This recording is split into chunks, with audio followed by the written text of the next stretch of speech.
So they asked me to come and talk a little bit about mentoring relationships and what that looks like from the perspective of people who want to be mentors, but also how to be a good mentee. So to make sure that I'm covering both sides of it, I actually want to go over some fundamental basics about networking and how to make a nice ask. And before we get into that, let me just tell you a little bit about myself. You know those beautiful name tags? Hello, my name is. And so this is where I get to tell you a little bit about myself. So I actually have an unorthodox entry into video games. I'm a stand-up comedian who also has an English degree, and now I run an ed tech startup. And I fell into that because my husband was into video games. He had a near-death life experience, and I realized I could probably help you raise some money because he's the hacker and I'm the hustler. So we have been doing this for 5 years, and like my introducer said, we are trying to re-engineer literacy through video games. So this whole idea of making our platform, the software, but also the content that we produce accessible in multiple languages to reach people around the globe is something that's very important to me, which is why localization is very important to me. And for the last 5 years, I have been learning on the fly, as we all do, fake it till you make it, or was it own it till you hone it? And I quite like that, and so I give a whole other talk about embracing the failures of your startup and reframing that into the wonderful good stuff. So normally I would talk a little bit about my superpowers, which are resilience, vulnerability, and relationship building, but those are all really important skills to have in mentorship as well, either being a mentee or being a mentor. And it all starts with happy accidents with strangers. And there are people in your industry that are strangers to you until you meet them or connect with them through other connections, and it's really important. And I just want to share one important thing about me, because I think this is key to relationship building, which is the hoo-ah philosophy. I'm sure you've all heard it in a military movie. Hoo-ah! And you're like, what is that? What does that even mean? It actually means heard, understood, acknowledged. Just pause for a moment. Hoo-ah, right? Hoo-ah is also a very important life philosophy. People want to be heard, understood, and acknowledged. And that is true for any half of the relationship. So I really just want to facilitate some conversation around mentoring and get people excited. Some basic fundamentals, which you all know, but you know what? It's good that we're all on the same page. It is who you know. I will share with you a little story that when we were starting our startup 5 years ago, I was not in the games industry. My husband had been in the industry for something like 11 years at that point. It's been 17 now. And I wanted to go on a road trip to make sure that what we were building was viable. But men did not want to talk to me. Men in the games industry did not see me as a credible person with zero experience. So what I did was I reached out to powerful women in games. And you know what? Women in games had time for women in games. And it's really incredible how those relationships have grown because I've developed a supportive system. And for us, it's about exchanging information and opportunities. Those opportunities led me to the doors of Microsoft Minecraft, Xbox, some of the top people in the world in games, because they were willing to use their social capital to help me move along. And they were also willing to give us some mentorship along the way. So I'd encourage you, I know the purpose of tonight is to talk about mentoring. Think about other goals that you have when you come to these kinds of meetings. What is a specific thing that you would like to come out of it? Is it just the free food? Great. I believe the food's just around the corner. But if you're here to look to make a meaningful connection with people or expand your network, plant that seed in your mind. Be very intentional about why you're here. And some people are really super eager to connect other people. You know that person, when you meet them, they're like, oh, I've got to introduce you to so-and-so and so-and-so and so-and-so, because they're super excited. Those are really cool people to know because they're willing to just connect you and trust that it will all work out. I like those people. Don't go up to somebody and do the equivalent of sticking your hand in their pocket and making an ask. Like, I've done that. I went up to somebody at an event that I did not know, and he had talked about how he had a massive investor for his ed tech company. And being less couth than I am now, I said, can I get his card? Did not know the guy. I know, you make the face, that was the face he was resisting to make. So it's a very inappropriate thing. So just, basic things of building relationships. And it's not about selling yourself. If you want to develop these relationships, be consistent in your follow-up. Sometimes you're planting the seeds you will not see the fruit of for 2 or 3 years. Maybe you don't need to see the seeds bloom right now. I know, this seems really basic, but every time I do this, somebody says to me, wow, I had some kind of new insight because I took 2 minutes to think about it and how it applies to my life right now. Also, map out your network. Who are the people in your network that can help you? Hands up if you have somebody in your network that you would love to be mentored by. All right, hands up, how many of you are currently being mentored or have a coach? All right, how many have at least 3 years of experience in the industry? Keep your hands up if you are already mentoring other people. Okay, so it's always curious to me when I ask people who have 3+ years of experience why they are not mentoring. And what came out of my session last week in Sydney, Australia, so I'm a little bit jet lagged too, is that they didn't feel like they had their life together enough to mentor somebody else. Hands up if you have your life together. Right? It's not really about having your life together, it's about being a really effective sounding wall for somebody else. It was pretty funny to me too. I'm like, wow, if she only knew. I'm sure you're all very familiar with Dunbar's number and this whole idea that you can really only focus on deep, meaningful relationships with a small number of people. Organizations like this and the fact that you've come here to make time to be here is all about creating that clan, right? These are people that you should be able to count on. For me, my clan is what I call my barn raisers. So if you're familiar with the Amish religion at all, the idea is if somebody needs a barn, yes, I'm talking about the Amish, I'm bringing the Amish with me. If they need a barn raised, people will actually show up. They'll drop everything, they'll show up, and the whole community will build that barn. And what you need are barn raisers in your life. My barn raisers have helped us raise $500,000 from friends. Because traditional investors don't think reading is sexy. Words, what? Games for women, who plays them? Half of gamers are women, just so you know, just throwing that out there. And these people also made sure that we weren't homeless this year when we were without a house for 2 months. So those are your barn raisers. And by the way, I framed our homelessness as a nomadic adventure. I'm like the queen of reframing. So if you ever need a marketing spin on things, I'm also your gal. It's important to know who your clan is. Your mentor can become your clan. So I'm going to just skip this. Actually, the one thing I'm going to say is, you know what? Sometimes we show up with the wrong attitude. Sometimes we have stuff going on in our lives. Anybody not have stuff going on in their lives? Anybody's life perfect right now? Awesome. Yes. Show up with the intent of how you want other people to see you and how you see yourself on your best day. Again, feels very basic, but we often forget to sort of do that Wonder Woman power pose.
because it's about connecting with people who are on a similar path. Maybe you're further ahead and you're able to reach back.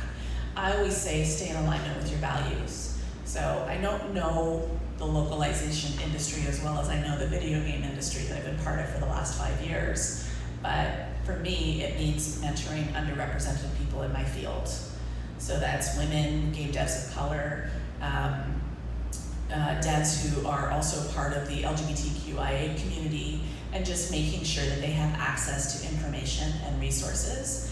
And one of the key things that we very rarely ever talk about is mentors are meant to sponsor you. They're meant to not just give you advice, but they are meant to put you in front of their communities. They are meant to vouch for you and champion you. And we forget about that championing piece. So if you're being mentored for the first time, what does that look like?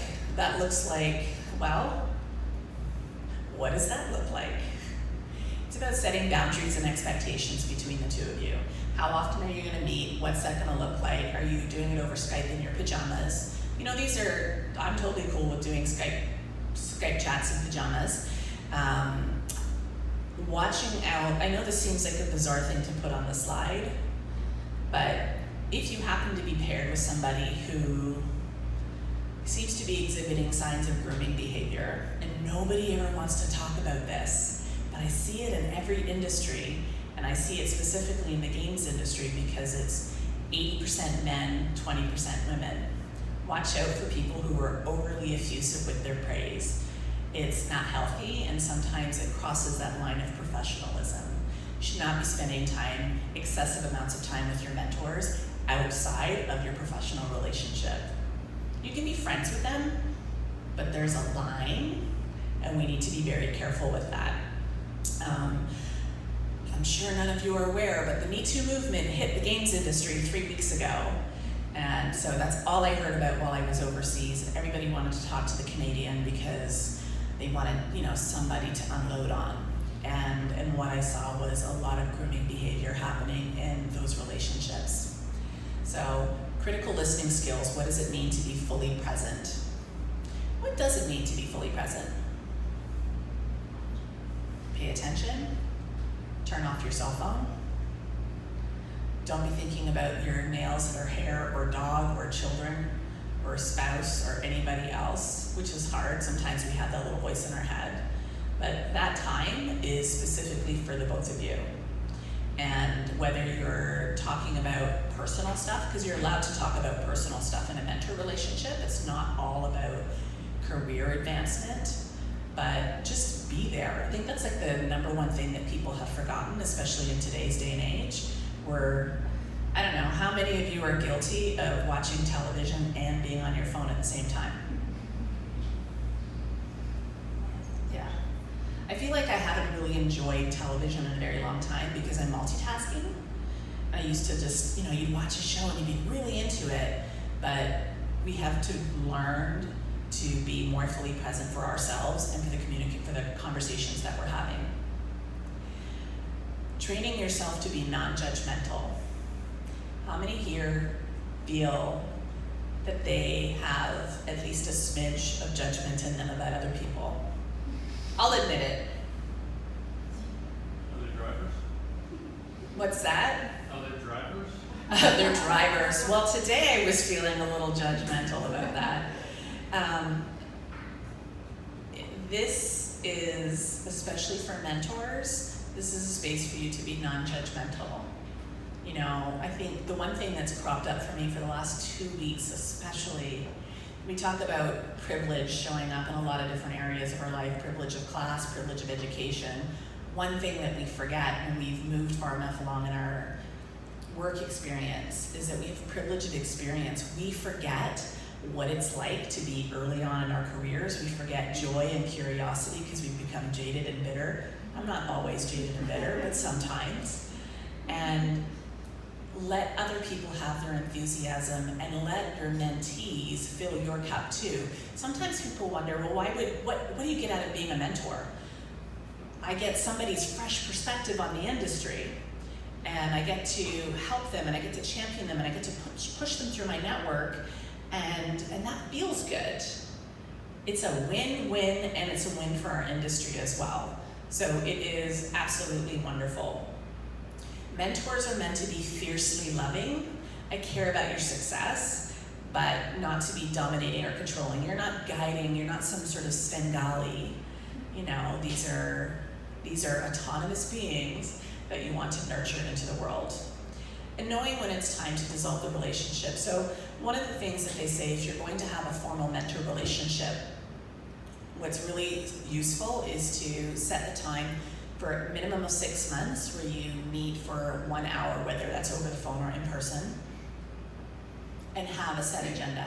Come to that meeting. So mentees, you're gonna have a set agenda. You come into the meeting saying, I'm having these things that I'd like to talk about, and maybe it's not an hour every month. Maybe for you it's an hour the first time, a half hour every month, or every 2 months, whichever it is.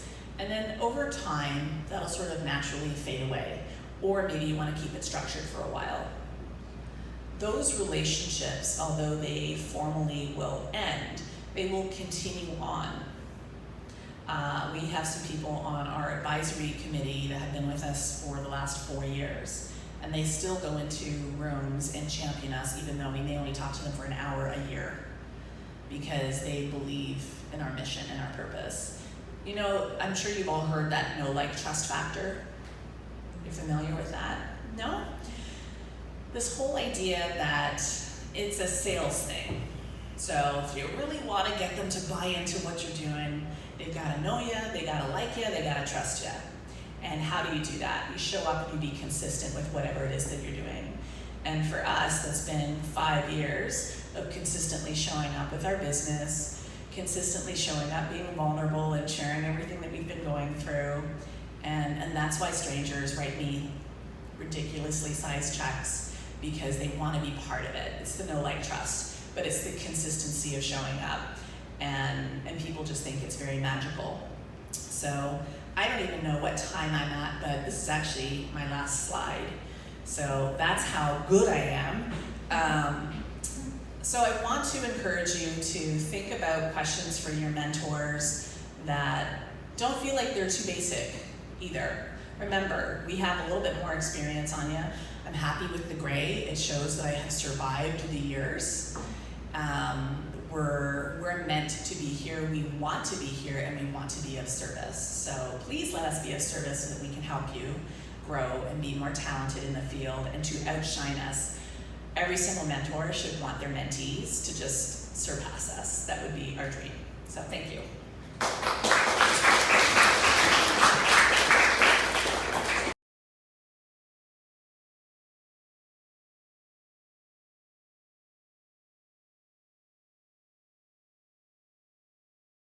I was so happy to connect with Maryse and have a chance to do this, because it's part of what I am happy about, having time now in my life to do these kinds of things. And you know, it was not so long ago. I mean, it was. Jessica's probably the only one in the room that knows how long ago it was, maybe 28 years or so when I began in the industry. But there was nothing like this. There was no support in this way. But there were women, and there were mentors, and there were great leaders. And so I'd like to talk a bit about that tonight, about mentoring, but also about what it means to be a leader, and what it means for you. What's your responsibility as the person who's seeking guidance or coaching or wanting to work with a great leader? So we'll go through the gap and the skills, but then also helping you to chart a course. You know, you have a goal, and I love the fact there are people in the room who might be starting out in the industry. Others, you know, as Giovanna said, or Maryse, where you're at a level wondering, what's next for me? So I think that's your responsibility, is that you be very active in charting your path. The mentor comes in and helping to guide you. You know, have you thought about this? Have you considered, if you want to get to this next level, maybe there is a skill that you're missing. There's something concrete that you need to do. Sometimes it's personal development. Sometimes it's moving out of your comfort zone. We think the role of the mentor is so mythical. mythical in a way, and I had 5 or 6 examples from the movies of great mentors. And I think that's why we think that this process is somehow mythical or magical. You know, so there are people like Yoda, Dumbledore for Harry Potter, you know, the Matrix, take the blue pill or the red pill. So it's always like this very heavy kind of a thing. But in the end, it's just someone giving you great advice who cares about you and cares about your path and your future, and is willing to give you advice that maybe sometimes pushes you off the path that you're so committed to, which I think is a very important concept. And one of the things I want to talk about is this notion that people set out and they chart a course, right? If you think about that, using sextants, you know, looking at where you're going to cross an ocean or land, but they adapt because weather comes up or there are other factors that enter into it. So charting a course is a starting point. But my belief, and I feel very, very strongly about this, is that it never is the end of the story, because life is all about detours. And if you look at Montreal, if there's one thing alright, this is my first big takeaway, is that yes, you can have a perfect plan. We all used Waze, or we all planned how we're going to get here tonight. I'm not sure that I believed what it told me to do, but if you live in Montreal right now, you know about detours and you know about orange traffic cones. So I'd love for you to keep that orange traffic cone in your mind tonight and to think of it not as a negative, although it really is, right, these days, but think of it as an aha moment where in your journey or your path, you just say, this might be time for a detour, this might be time for a change. And I thought, if you'll bear with me, I'll give you a bit of a sense of my own path. It's just to the right, and how I got to where I am right now, because it started absolutely unpredictable. I mean, if I think back to, you know, the early 80s, and I graduated from university in 83, there was no profession of localization. There was translation, but it was treated very much as you know, I hate to say it, but it was almost treated as a secretarial service on some level.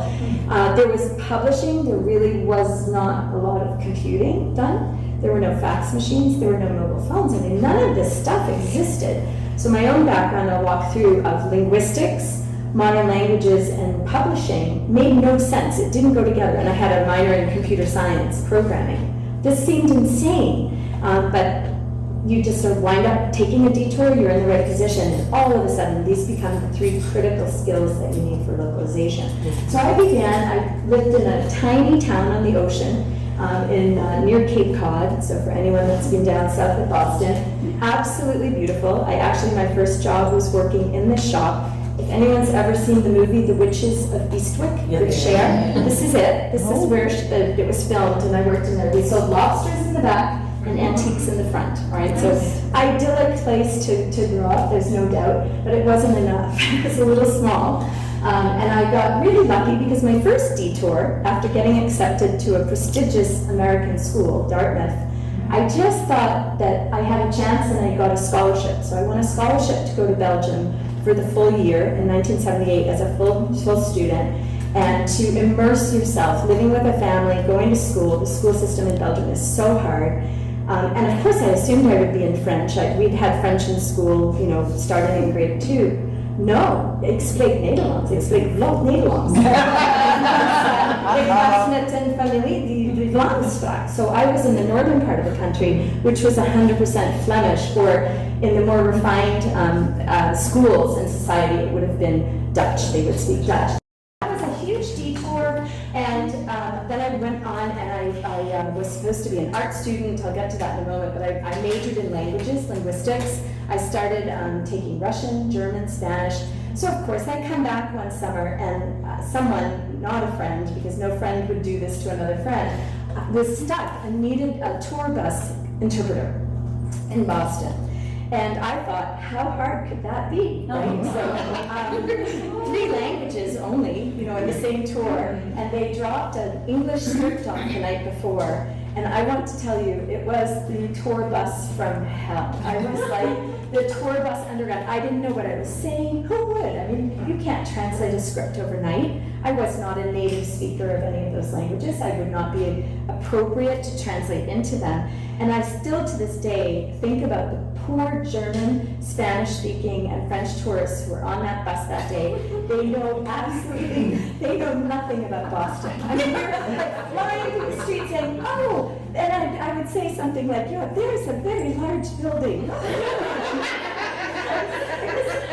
I actually cried afterwards. It was that bad. It was pretty traumatic. So anyway, it was a horrible, horrible time. But anyway, so we go on. I was supposed to major in fine arts, detoured, decided to switch, and decided that I didn't want to go to school at this fantastically prestigious school in the United States that everyone was killing themselves to get into. And instead, I wanted to go to McGill. And I loved it. I came up when I was 17. McGill led me to my home and my love, which is Montreal. I just adore Montreal. I guess I've lived here altogether almost 35 years.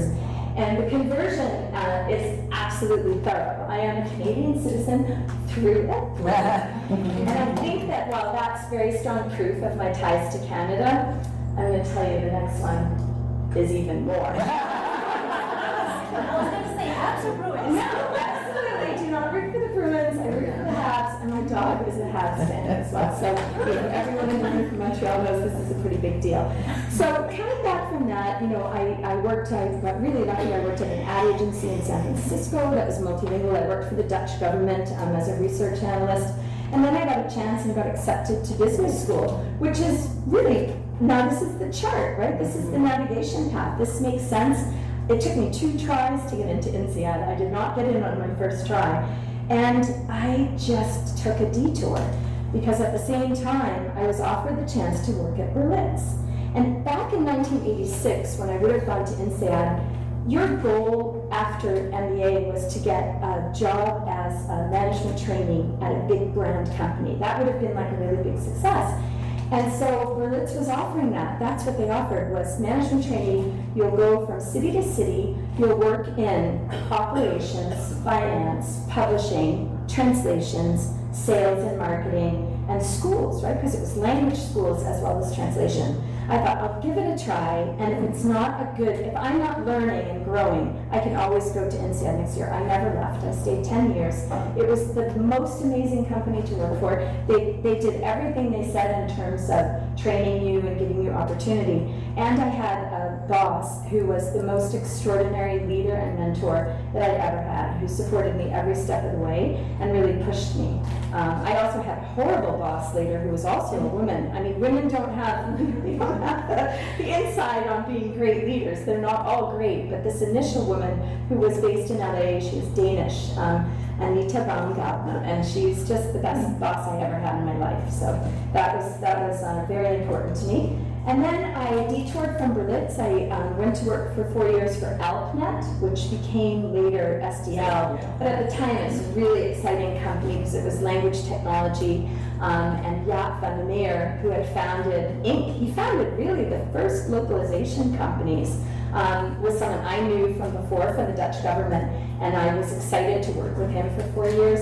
But it wasn't really advancing, and I had known the CEO at Lionbridge for 4 years, and it took me 4 years to jump, but eventually I jumped and I stayed at Lionbridge almost 18 years until Lionbridge was sold in 2017, and I consulted a very little bit till 2019, and then jumped out. So it's been quite something. I mean, I've been able to do consulting, to feel totally retired for at least a year, and then to slowly start getting pulled back into it. So I work with Lilt out on the West Coast, helping them, very exciting young neuro-machine translation startup that just got, I'll mention a little bit more what's happening with them, but it's been a lot of fun. And I want to talk a little bit more about that because, if you're not open, and this is true for anyone in the room, it doesn't matter if you're just starting, if you're at a point where you kind of feel you've done everything that you can in your company, you have to be open to this change of direction.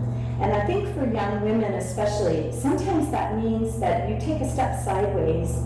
Sometimes you even change companies, maybe the money is not more, or the position doesn't seem as prestigious, because we're all on this treadmill that every job has to be better. Everything has to improve. And sometimes it's very smart to go sideways for the experience and not be so worried about what someone else is going to say if they look at your path.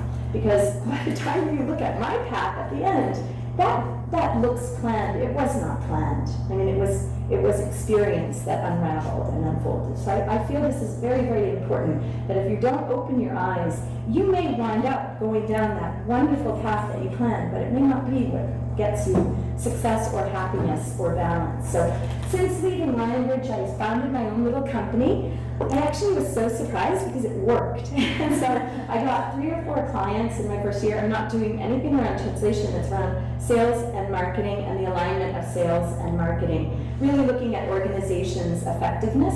And I have a couple of local Montreal customers, and have had a lot of success doing that, just about as much as I would want. Like I'm working in kind of, you know, I like my golf, I like my and all the rest of it, but it's been great. One of my clients is so exciting. They're here in Montreal, downtown, and they've been in the news quite a bit lately. They're an artificial intelligence company that is doing heating and ventilation systems with literally a black box on the roof to reduce the energy usage by as much as 40% without any investment or any money, just a SaaS model that the company does. And they're really neat. You know, I'm having a lot of fun learning.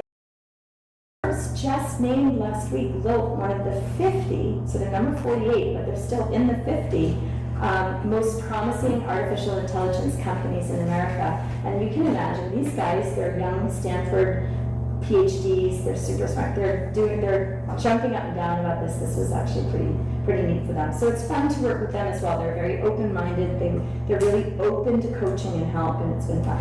So I'm going to bring it in and just tell you, so I think there are 3 areas that you might look at as you consider your own development and where you would seek help or guidance or a mentor. And if I were looking out again at my future, you know, what were the 3 areas where I could have organize things a little bit better? The first would be around business, and I do think this is relevant for anyone in the audience.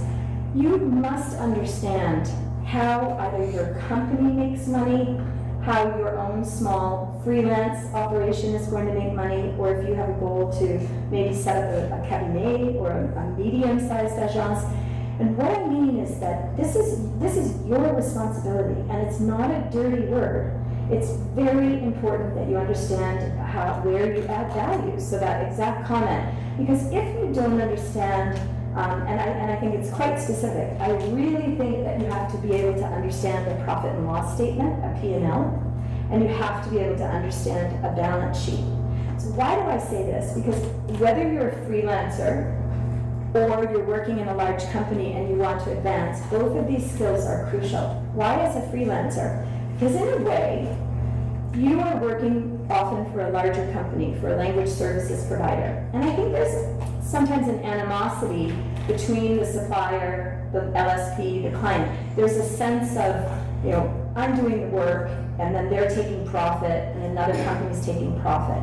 If you look and you understand how the business works, I think the word profit, you need to understand, well, what is that? So as a freelancer, you are outsourcing your sales and marketing to STL or Versacom or Lionbridge. They're getting the customers for you. So you have to have the business sense to know, is it a good deal for me? Does Maryse get customers so I don't have to stop translating and I can actually have work come in a very good pace? Well, now wait a minute. This is already a very good situation because maybe you don't want to spend time marketing your services. So now you would feel different about that profit margin that the company gets, but you would be very judicious because you would look at it and say, is it a good deal for me? What would it cost me to market my services?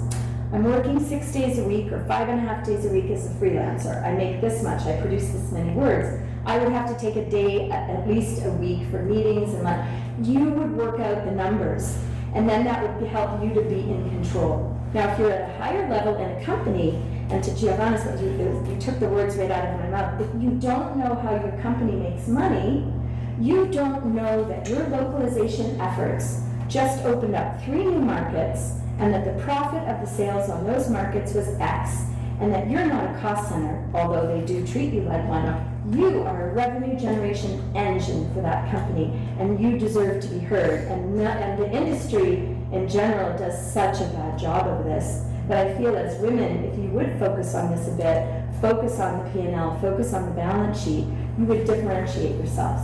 So it takes time. I'm not saying that you go out tomorrow and you be expert at this, but this was a huge part of my success working in a $600 million public company and being at the board table and being an executive officer.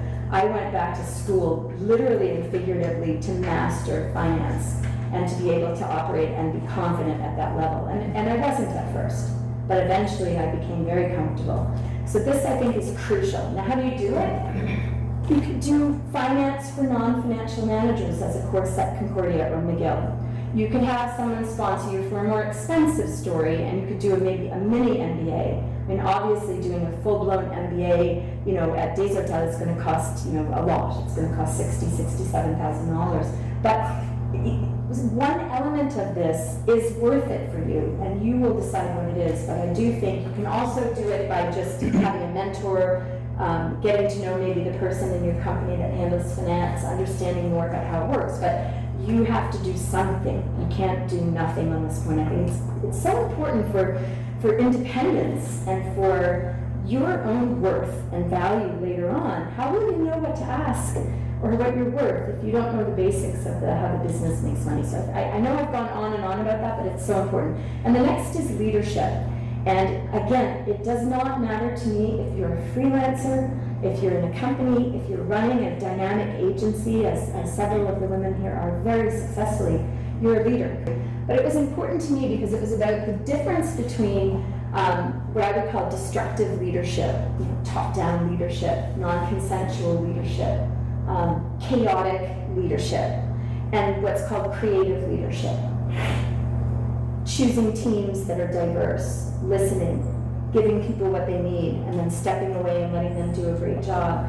And that was something that took training, it took practice for me to become a better leader. I would like to think, everyone would like to think what their legacy is. I would love to think that people at Lionbridge and the women that worked for me would say that I was a really good leader. That would make me very, very happy. I did work at it a lot to become a better leader, and the company invested in me. So in 2008, they sent me on a week-long program at the Center for Creative Leadership. So I make no mistake, I was lucky. I mean, this is fantastic. But it was all about 360-degree feedback. So there were very lengthy feedback surveys from 16 different people in the company, as well as outside board of directors, CEO, and it was not pretty. I mean, some of it was good, of course. No one's going to savage. The feedback is designed to give you what you do well and what you could work on. There were 9 different people in this program, and they were all C-level executives. CTO of Chrysler, the CFO of Honeywell, 2 generals in the U.S. Army, including the first Latino general ever in the U.S. Army. To say this guy was macho is an understatement. He cried on the 4th day. He cried in the session because he was so divorced from what his people actually felt about him. And during these sessions, you're getting feedback saying, hey, you think you're hot stuff, but this is what your people are saying.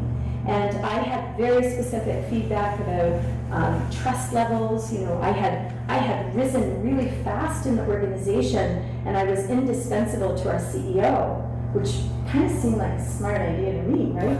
But I got feedback that it made other people wonder if I was trustworthy or not.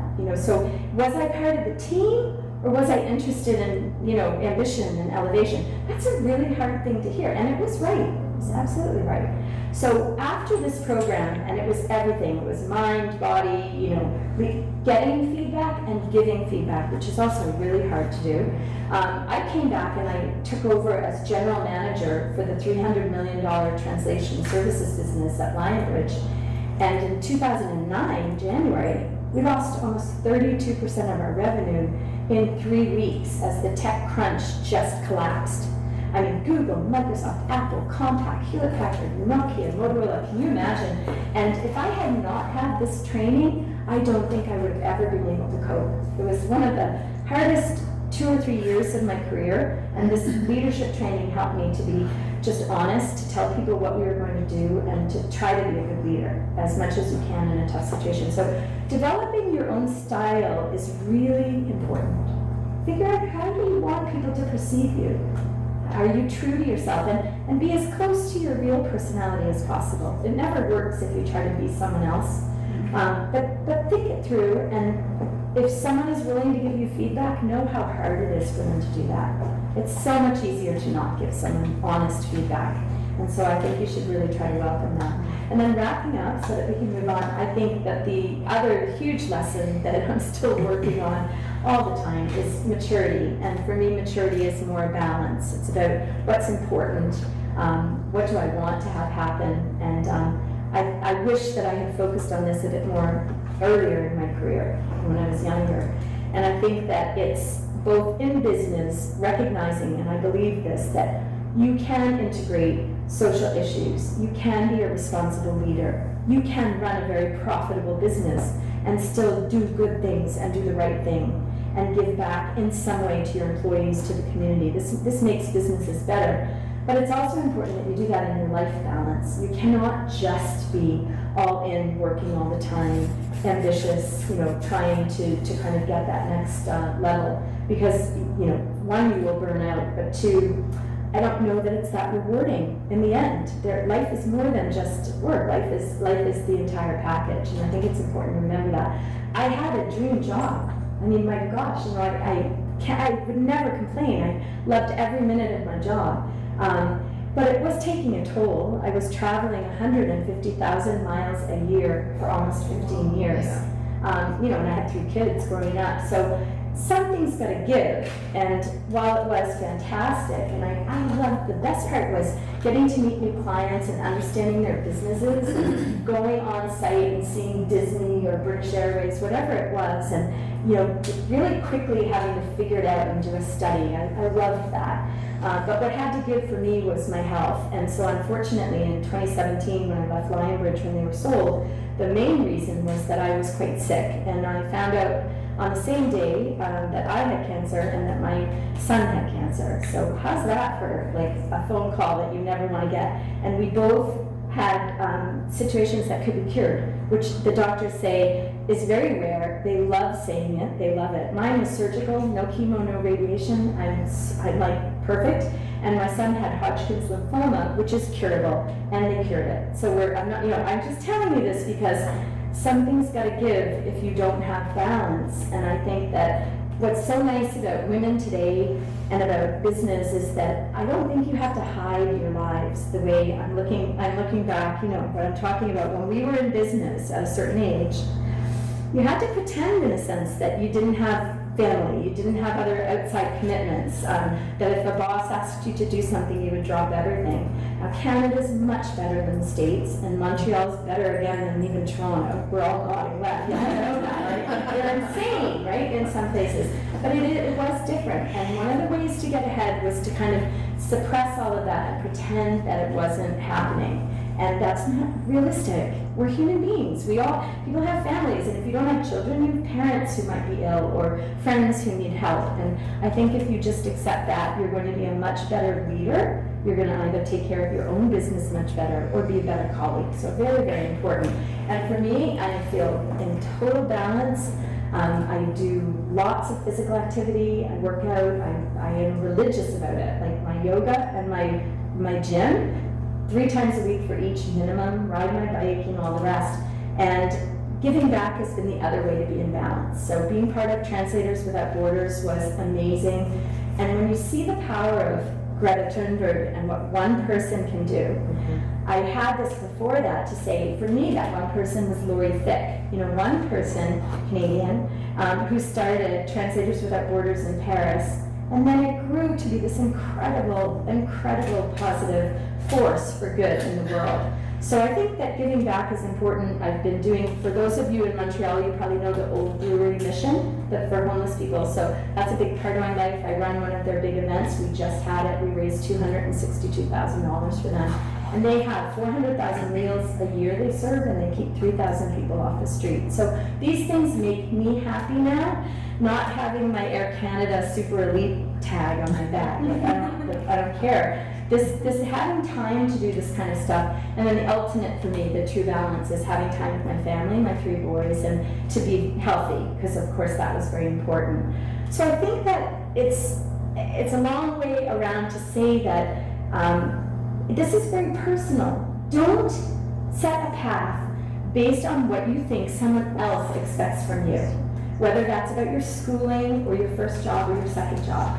Don't be worried in the middle of that path if you want to change direction and people around you say, are you crazy?